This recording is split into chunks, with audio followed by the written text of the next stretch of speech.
Hello,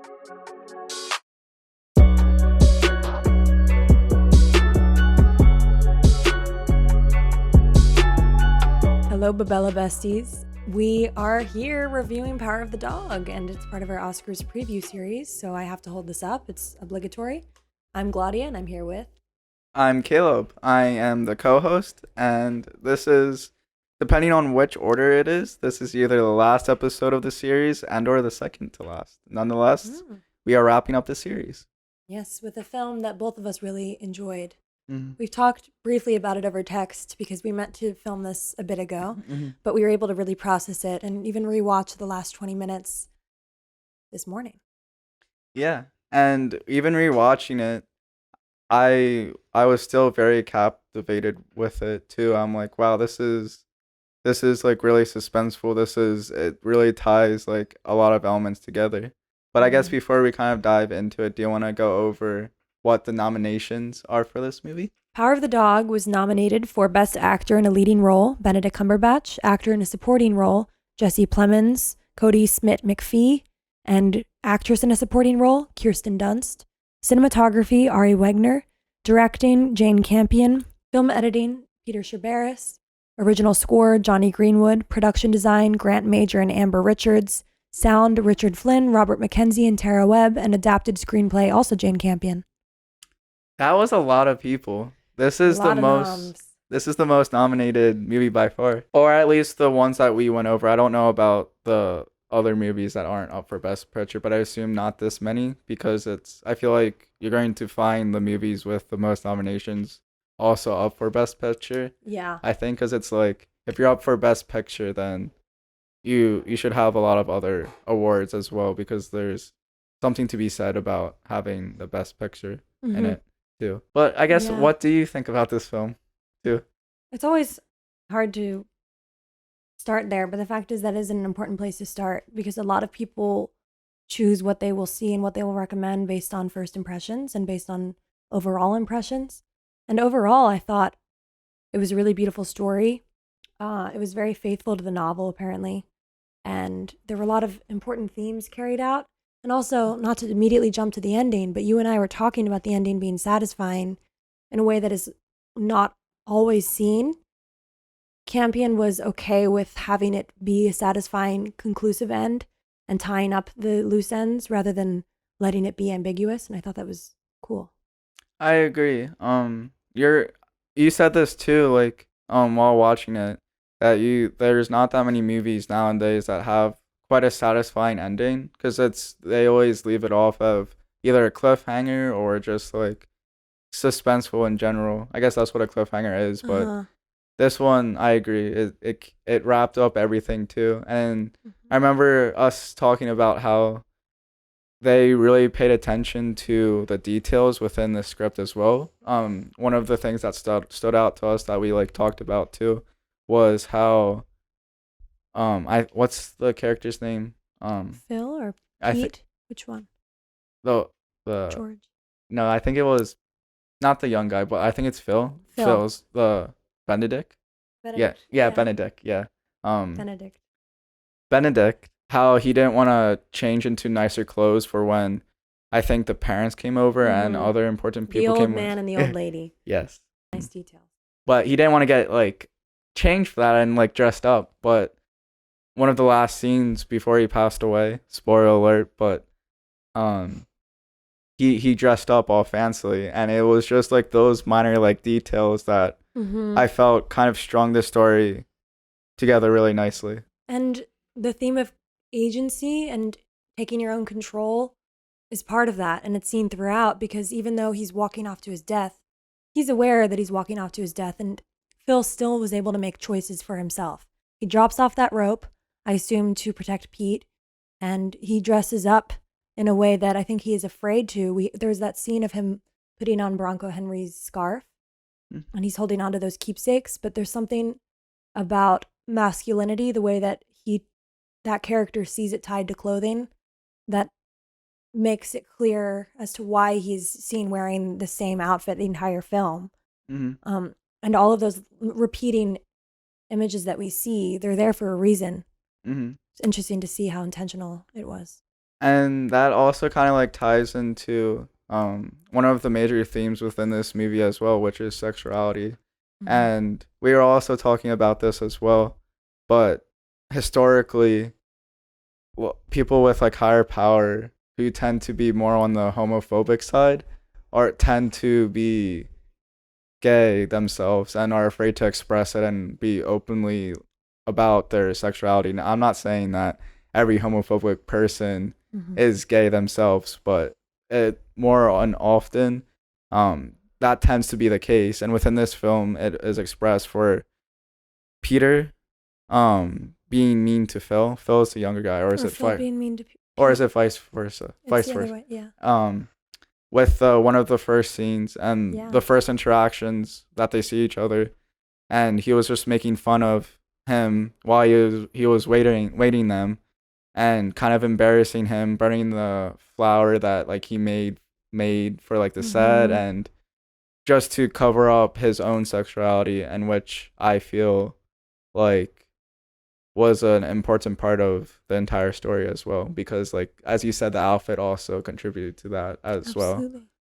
Well, Thomas Savage, whether I don't know if it was his book or if it was Jane Campion's idea, but we never are told explicitly whether or not Peter, we're not told what his sexuality is, but it is implied that he's a queer person. He is ridiculed for his expression of his gender, basically. Like the way that he subverts those expectations of gender, that's why he's made fun of.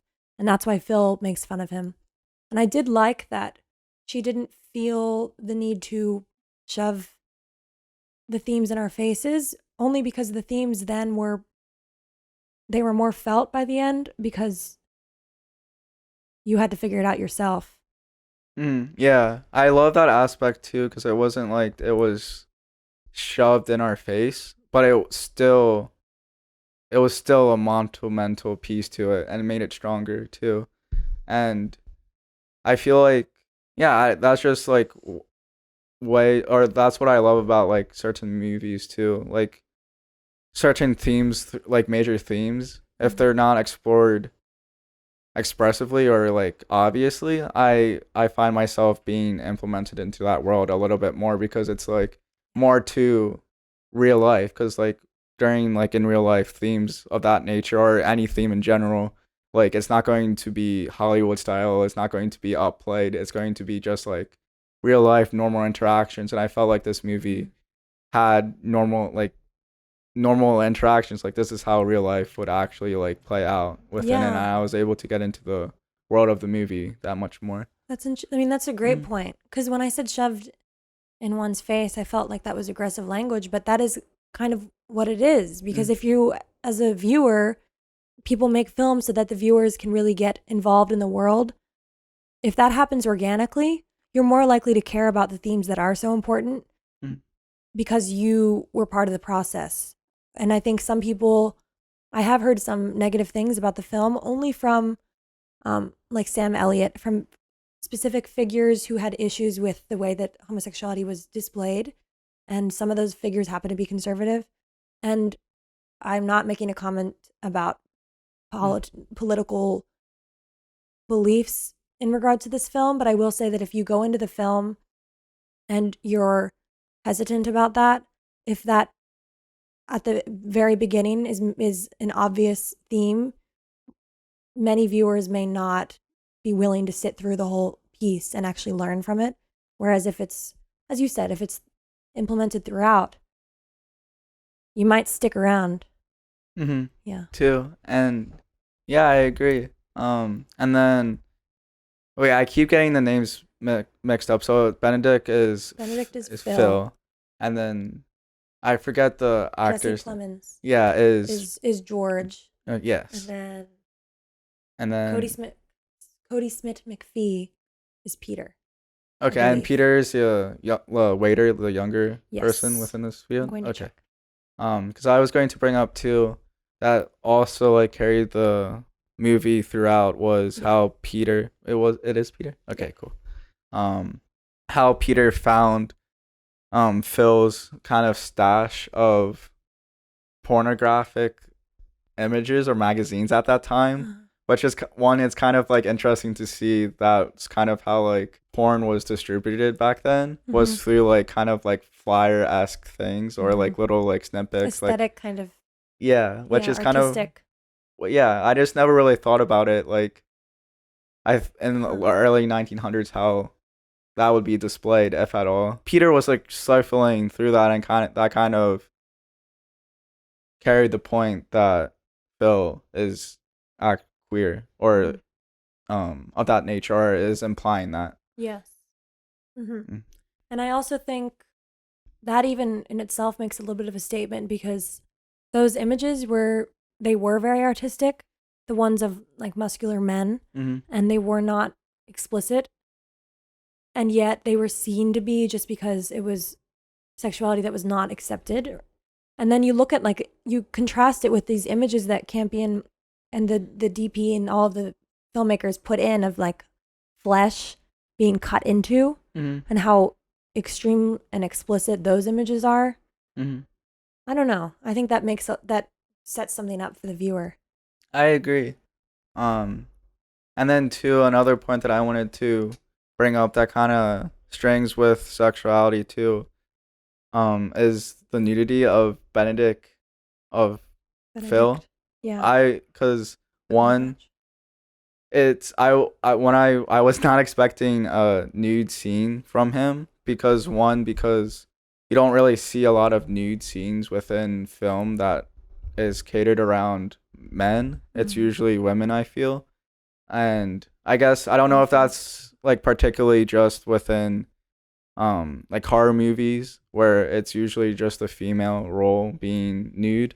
But I guess Euphoria too. I know I'm going off on a bunch of different tangents too, but Euphoria has a lot of nudity in which it's both men and female too. But I feel like we're kind of getting to this new turnaround, maybe. I don't know if it's a turnaround or whatever, where you're seeing more of male nudity within films.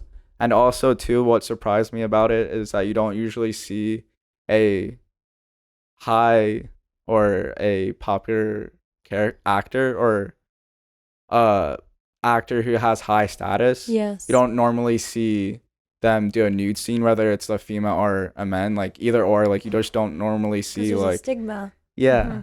And you said this too, and it fit, the nudity fit within the film, and it made the story that much better, which is refreshing to see, because I feel like nudity is just in place just to make it more interesting to watch. Yeah, it didn't feel exploitative. It felt as though it carried the story along, and that is, I think, why Cumberbatch might have made that decision to go forward with that scene. It's very short. And also there's a tableau. There's this image of all of the cowboys who are stripped down naked, like along the bank in the river. There's one, I think, who's like sitting on his horse. And there was something about that image. I was reading a few reviews of the film, and a lot of these reviewers were pointing out that shot as showing what, like, the unfiltered, or not the unfiltered, but showing how much Phil has to repress, because he is not participating in that, and he sees it happen, but he doesn't feel comfortable to actually join in. Like, the only time he's in the bank, he's in the river, is by himself. Which I found interesting too, and it made that scene like much more powerful, I feel, because you can see a divide where he feels excluded. Like it feels so like such a divide, and it made that like scene that much more strong with it. And then I also wanted to, throughout watching too, I didn't watch Dune, but just from editing, did you do that with Josh? Yes, Yeah. Josh and I. Just from hearing what you guys said about the film, how they kind of made it a scenic, or how they developed the world with wider shots and kind of establishing the world with it. And then just viewing the trailers of Dune and then comparing it to The Power of the Dog. The Power of the Dog reminded me a lot of Dune because it had a lot of wide angle shots where you were able to see the environment that they were surrounded in. And I really like that aspect too, because I feel like they had that aspect, but with a little bit more of a stronger story, which kind of made it more of a complete story comparative to Dune, where it didn't necessarily have that strong of a story. I definitely, my view on that has shifted a little bit since the episode because I know they're setting up a huge series. Mm-hmm. So, like, part of the reason why this ending was so conclusive is I think because Campion knew that this is a one-off. Mm-hmm. Shouldn't say one-off, but it's one film Mm-hmm. she's putting out. She's not setting up for a sequel, it seems. Mm-hmm. And I think many films often do now. And in Dune, they really had to do that because Mm-hmm. that's the structure of it. Mm-hmm. But so the story doesn't emerge as important as the actual scenery because you need the scenery in order to get through the rest of the story. Mm-hmm. But I also agree in that this film, the world building was the story, Mm-hmm. and it all of the pieces came together in a way that felt really faithful to the characters in the story. Mm-hmm. I agree. And this is like that. I don't watch Westerns too much, but I feel like the modern day Western comparatively to the 60s or whenever with John Wayne and all of his movies that he made, I feel like, I don't know, there's like kind of a stigma around Westerns as being cheesy, but I feel like there's, in the last like 5, maybe 10 years, it kind of did a 180 because this movie is, would you say it's a Western? Yeah, I would. Yeah, I don't know. I just feel like it's more dramatized, which makes Westerns that much better. And that kind of eliminate like the cheesy, like gun-ho, like dueling kind of aspect of it, if that makes sense at all. Well, we were talking about the score when you were watching it and the way that the music was building it too, because the drama was, all of it felt like it was there for a reason. Mm-hmm. But it was also still very subtle, like all of the dialogue that was happening and the glances, all of those glances that Campion probably directed the actors through. I keep talking about images in these episodes, but I think images are such a big part of the films that were nominated this year. And George looking at the floor when his wife is embarrassing him, or at least he feels that way. And Kirsten Dunst, her character, looking away and looking up when Benedict Cumberbatch's character is yelling down to her or like taunting her while she's drinking. All of those glances, those little tiny things that you were talking about, little details, were so huge here. And I think that's why it made this film that much better too. And another comparison throughout this movie as well, I made, it was kind of weird because the more like nominated or the more movies that I watch, especially Oscars, I feel almost like a little bit more educated while watching them, or like more, my film knowledge is like growing, which I really been missing out. But this also reminded me of a few clips from Don't Look Up, in which they, within The Power of the Dog, it had clips of the horses of kind of B-roll where it was just like maybe 30 seconds of just horse scenes or maybe the scenery. And then with Don't Look Up, you had like 30-second clips where it was, they showed like bumblebees flying, or they showed like when the world was ending due to the comet landing on Earth. They had like the kind of the world, you got like humans, you got you know, like people, you got like buildings, you kind of showed the kind of experimental aspect, and I felt like there was experimental aspects within The Power of the Dog,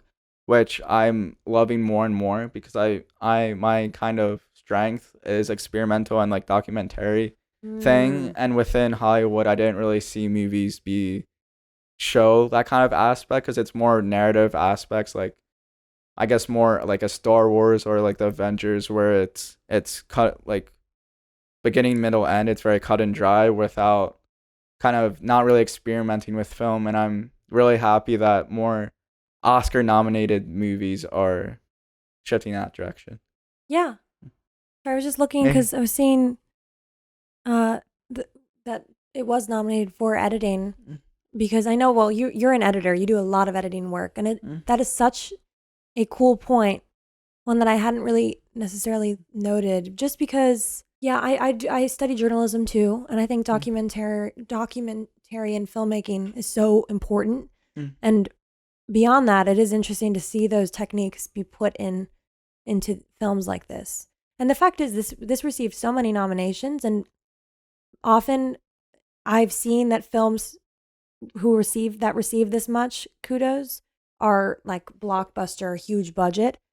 And this sort of goes beyond. No, it doesn't go beyond that, but it's outside of that. Mm-hmm. It's its own.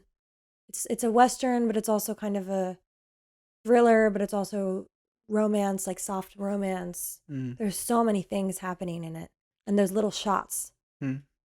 Yeah, I Part of it. agree with that. Because, like, personally, when I think of, like, blockbuster, that kind of, sorry to use this word again, but it kind of makes the film a little more cheesy, I feel, because it's, like, it's into popular media. It's, like, a pop song. It's, like, kind of, pop songs are kind of cheesy and stuff. But with this film, I loved it because it's, like, a blockbuster, like, how the blockbuster is actually supposed to be, how I feel like a blockbuster is actually supposed to feel. Because with all the elements that you just listed too, I feel like it doesn't have like the cheesiness of it, where cheesiness meaning like a typical narrative where it's all right, you kind of predict what's going to happen next. But within this film, it wasn't as predictable. No, because I actually had written down that I wanted to ask you, because it's hard to tell what is being set up, what the story is telling us. Is Phil setting up a prank? Are they mutually attracted and it's building to something?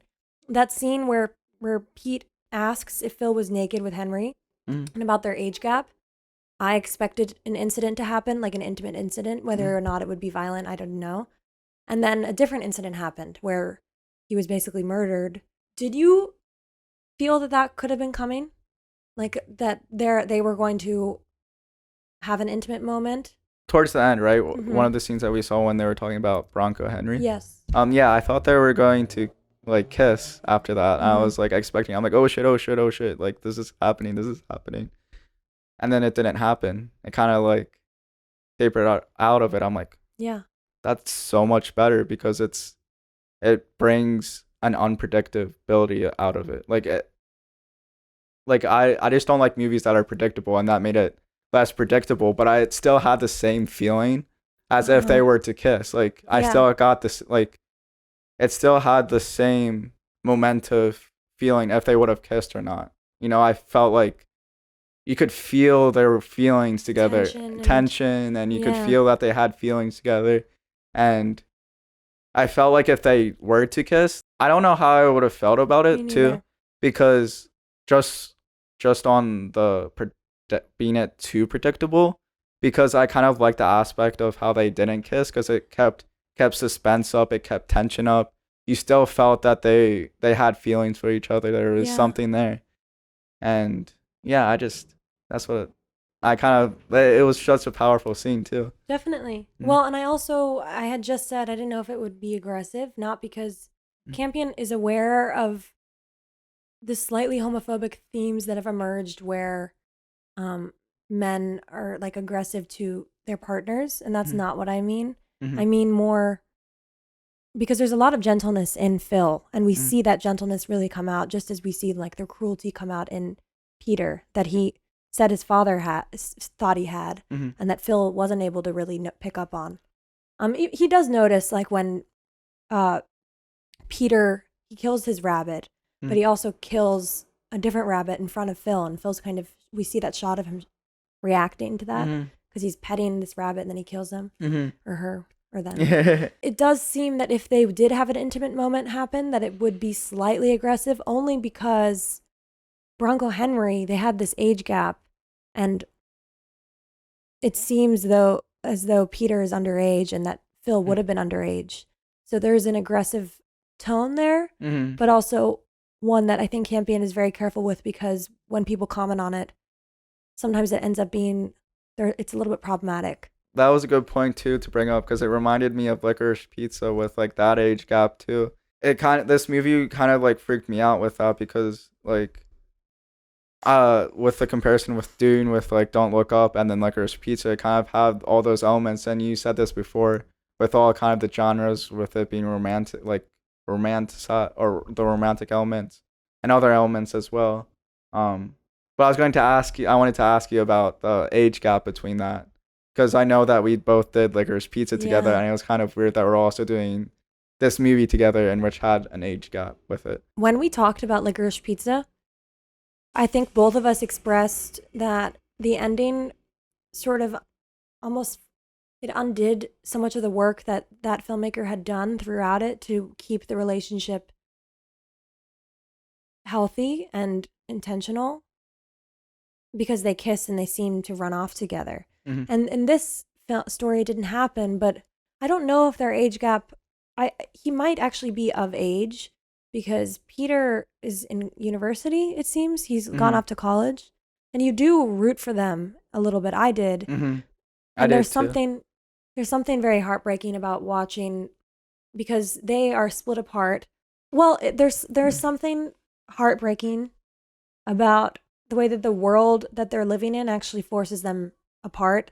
Because yes, it's Peter who poisons Phil, and he smiles about it later on because he feels as though he's made the right decision to protect his mother. But it's not necessarily the right decision. Phil was sort of beginning to, I mean, yes, he's a scary character, and Kirsten Dunst's character does have to deal with a lot of pain because of him, but he was beginning to come to terms, I think, with his humanity and even with his sexuality. And that gentleness was really starting to emerge.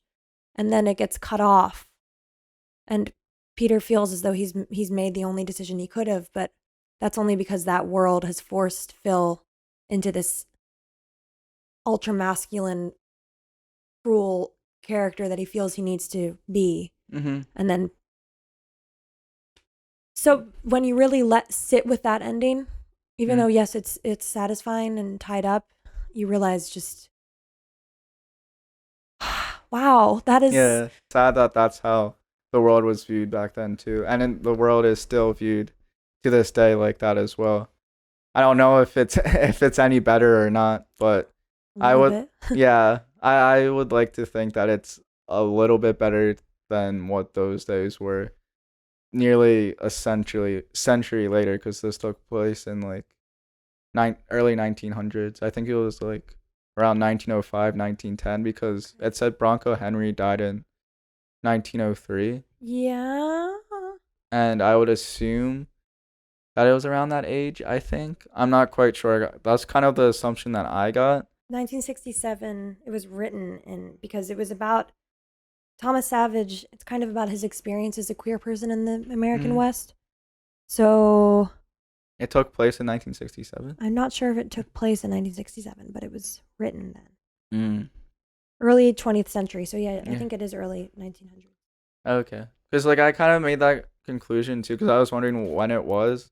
And Bronco Henry and him were together like during the snowstorm and everything when he was like younger too. So I would assume that maybe it was around that time frame, maybe like a decade or a couple decades later. Another thing that I wanted to bring up too was Kirsten Dunstan.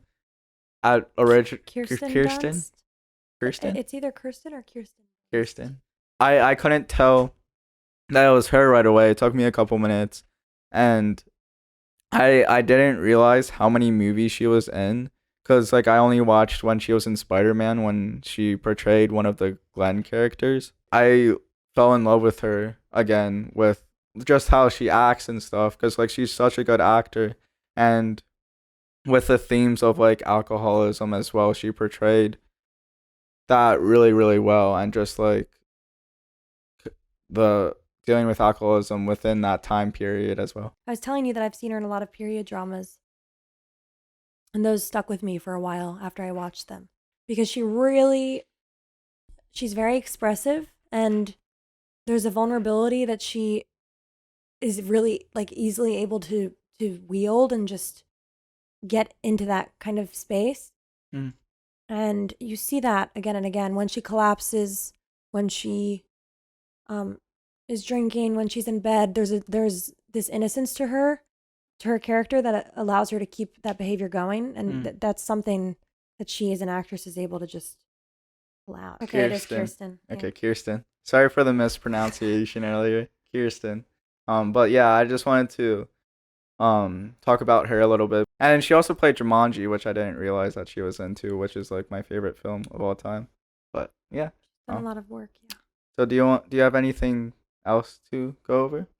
Well, I wanted to talk briefly about gender expectations, which we did touch on, but the way that because her character sort of plays into it, and the closeness that she has with her son is so beautiful to watch. He says at one point, he says, "What kind of man would I be if I did not help my mother, Pete?" And that is ultimately his motivation for poisoning someone. And I did read in a review, it was either the Guardian or the Atlantic, where they called poison traditionally like a female weapon. That's how people have viewed it. And that in itself is a little bit problematic, as they were acknowledging. But also there is a power in that, in the silence of it, and there's also a power in the feminine that Peter has and that his mother has, and I thought that was so interesting. The other thing I wanted to talk about with you very briefly, and also there's that scene of her playing the piano and the nerves she feels, that kept replaying as I was watching the rest of it too, because she inhabited the screen and I could feel it. I could feel all of that tension that had been building, that Benedict Cumberbatch's character was not helping. But I also wanted to ask you, do you think Phil knew that Pete had killed him? And do you think he was trying to save him by dropping off that rope? What do you think would have happened if Peter had come outside of the house and met him before he passed? I have no idea. I think he did know. I don't know. I just got the feeling of that he knew, and it was the more like I just felt like he was kind of glad with it too. Like I don't know. I just felt like a weird tension where he knew of it and was almost relieved or glad just because of how he was interacting with the world. Phil, how Phil was interacting with everything, and he almost was like a nuisance to like the environment around him. So I felt like he was kind of relieved at that point in time just because of how Phil was behaving and stuff, and just let it go and just didn't really say anything. I felt that way too. Back to like the piano scene too, and I felt like I was playing the piano. Like I never had that feeling in which I was engulfed in the world where I felt like I was about to perform in front of like the family members like that night, and then having to deal with Phil up top like annoying me as well. I just wanted to make sure that I got the name correct. Okay. Well, there's also immediately after, like there's dialogue with, I think it's Phil's father, George's father, who cuts in with kind of comedic relief and says, "Oh, it's okay," blah blah blah blah. That was so effective too. And also, I wanted to just, as all of you have said, like give them their flowers. And I wanted to talk briefly about the actor who's playing George, Jesse Plemons, because Friday Night Lights was one of my favorite series ever. We're going to watch it together. Yes, please. Caleb understands football better than I, so I think he would enjoy it. But that character, watching that actor every time is always a pleasure, and seeing he takes on every single facet of he always plays these complicated characters, and he fully gets into them. So that was a pleasure. It was just a pleasure to watch all of these actors and actresses and filmmakers and I agree. And then we have some like a few big names within this film, but I didn't view them as big names. I viewed them as the characters that were playing, which again is another like such a beautiful element of this movie too, because movies usually bring in a few, maybe 3 or 4 big names, but you don't see them anything else other than the big name. Like if Adam Sandler or Leo DiCaprio, or just like big names. I guess some Leo movies like you don't really feel that, but I don't really like mean their whole like discography. I just mean like just in general. It's like you view them as that like actor outside of the film, and it kind of takes an element out of watching. But you have these big names, and you don't feel like you or at least I didn't place them out in the real world. I placed them within the film. Well, and Don't Look Up Mhm. as well. And Leo, I don't know if I can call him Leo, DiCaprio that was a very specific character, and he really got into the voice. He really got into all of these specific like qualities of that character that he doesn't have. And then Benedict Cumberbatch really got into the walk, the gait, the way that he moves around. And they were both so different from who these actors are in interviews. And also, I just so respect and admire that kind of character work. Like really getting into all of physical ways that character takes up space and goes through the world. I agree. So do you want to wrap this up now? Yeah. So, yeah, this is the last or second to last episode. Depends on what Titus Oldham wants to do. But yeah, I really love this movie, and it was really fun to watch. And bye. True.